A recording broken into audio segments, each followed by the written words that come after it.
শ্লীলতাহানির অভিযোগ এবং তিনি রাজ্যের অর্থমন্ত্রীকে রাজভবনে মানে যাতে না ঢুকেন তার নিষেধাজ্ঞা জারি করেছেন। এছাড়া কলকাতা পুলিশ যাতে রাজভবনে না ঢুকে সেই নিষেধাজ্ঞা জারি করেছে, কি বলবেন?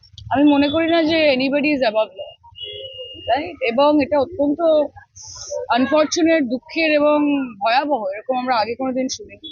এবং রাজ্যপাল নিজে যখন বলেন যে সব বিষয়ে যারা যারা অভিযুক্ত, যে কোনো ক্ষেত্রে হোক, সেটা দুর্নীতি হোক, সেটা কোনো রকমের অন্যান্য চার্জেস হোক, রাজ্যপাল যেরকম ভাবে সকলকে বলেন যে সহযোগিতা করা উচিত তদন্তের সঙ্গে, আমি মনে করি যে আজকে ওনার বিরুদ্ধেও যদি কোনো রকমের অভিযোগ উঠে থাকে, রাজ্যপালেরও সহযোগিতা করা উচিত, যাতে তদন্ত হতে পারে।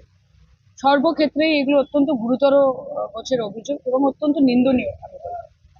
যেভাবে পুলিশ এবং মন্ত্রীকে নিষেধাজ্ঞা জারি করেছে, কি বলবেন? কিভাবে? পুলিশ এবং রাজ্যের মন্ত্রীর উপর নিষেধাজ্ঞা সেটা তো তাহলে মনেই হচ্ছে যে is trying to hide something. এটা তো মনেই হচ্ছে যে